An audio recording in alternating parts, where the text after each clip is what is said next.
आचार संहिता लागू है, चुनावी सीजन है और इस बीच संदिग्ध आतंकियों की गिरफ्तारी कई सवाल खड़े कर रही है। दरअसल महाराजगंज की सोनौली सीमा से 3 संदिग्धों को गिरफ्तार किया गया है, जिसमें 2 पाकिस्तानी नागरिक और 1 कश्मीर का रहने वाला है। तीनों नेपाल जाने की फिराक में थे, लेकिन उससे पहले सुरक्षा एजेंसियों ने तीनों संदिग्धों को धर दबोचा है। ये तीनों नेपाल बॉर्डर पर क्यों और कैसे पहुंचे, इसकी मंशा क्या थी, एटीएस इसकी जांच पड़ताल कर रही है। और क्या है ये पूरा मामला, इस रिपोर्ट में आपको दिखाते हैं।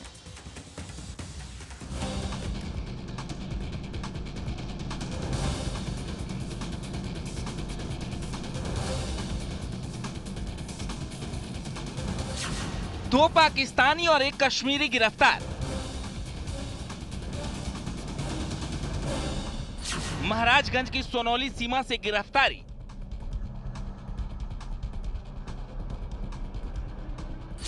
एटीएस ने नेपाल बॉर्डर से की अरेस्टिंग। संदिग्धों की गिरफ्तारी, बॉर्डर पर अलर्ट। महाराजगंज जिले में अंतर्राष्ट्रीय भारत नेपाल सीमा सोनौली पर मंगलवार देर रात 2 पाकिस्तानी और 1 कश्मीरी संदिग्धों को गिरफ्तार किया गया है। जानकारी के मुताबिक मंगलवार की रात सोनौली में भारत से नेपाल जाने वाले लोगों की जांच की जा रही थी। एक बस में 3 संदिग्ध युवकों को बैठे देख उनसे पूछताछ की जाने लगी। जांच पड़ताल में 2 युवक पाकिस्तान के निकले। उनके पास से पाकिस्तानी पासपोर्ट मिले, जबकि जम्मू कश्मीर के एक युवक के पास आधार कार्ड मिला। महाराजगंज जनपद के भारत नेपाल सीमा पर 3 संदिग्धों को सुरक्षा एजेंसियों ने अपने गिरफ्त में लिया है। जानकारी मिली है कि 3 जो संदिग्ध पकड़े गए हैं उनमें एक पाकिस्तान का रहने वाला है, तो दूसरा पाक अधिकृत कश्मीर का और तीसरा जम्मू कश्मीर का है। इन तीनों ने मिलकर नेपाल जाने की तैयारी थी, ऐसी जानकारी मिल रही है। पूछताछ में एक ने अपना नाम नासिर जमाल पुत्र कासिम अहमद करालपोल श्रीनगर जम्मू कश्मीर बताया। दूसरे युवक ने अपना नाम मोहम्मद अल्ताफ पुत्र खिजार मोहम्मद बताया, वो पाक अधिकृत कश्मीर का रहने वाला है।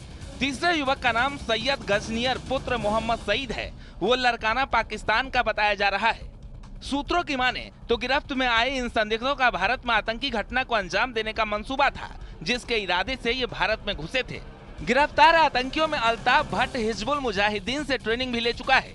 कारगिल युद्ध के बाद ही हिजबुल मुजाहिदीन के कैंप में अल्ताफ ने ट्रेनिंग ली थी। आरोपियों से पाकिस्तानी और भारतीय पासपोर्ट बरामद हुए हैं। इसके साथ ही तीनों आरोपियों से भारतीय आधार कार्ड भी बरामद हुए हैं। आरोपियों के पास से नेपाल, बांग्लादेश, भारत और अमेरिका की करेंसी भी बरामद हुई है। कश्मीर का नासिर आईएसआईएस के हैंडलर सलीम से निर्देश ले रहा था। भारत में प्रवेश के बाद तीनों को पाकिस्तानी हैंडलर से आगे की जानकारी मिलनी थी, लेकिन उससे पहले इन्हें दबोच लिया गया। अब तक की पूछताछ में जो हमारे सूत्र बता रहे हैं, उन सूत्र में ये बता रहे हैं कि जो पाकिस्तान का रहने वाला अल्ताफ है वो संदिग्ध गतिविधियों में लिप्त था और उसी वजह से वो भारत में आना चाह रहा था। इस बात की भी जानकारी मिल रही है कि तीनों मिलकर भारत में किसी नए षड्यंत्र को अंजाम देने वाले थे, लेकिन समय रहते ही सुरक्षा एजेंसियों ने तीनों संदिग्धों को हिरासत में ले लिया है और अब पूछताछ जारी है। मंगलवार की रात से ही यूपी एटीएस की टीम तीनों संदिग्धों को पूछताछ के लिए अपने साथ ले गई। आरोपियों को कस्टडी रिमांड में लेकर पूरे नेटवर्क का खुलासा करने की कोशिश जारी है। वहीं इन संदिग्धों की गिरफ्तारी के बाद सीमा पर सुरक्षा बढ़ा दी गई है। Bureau report, news 18।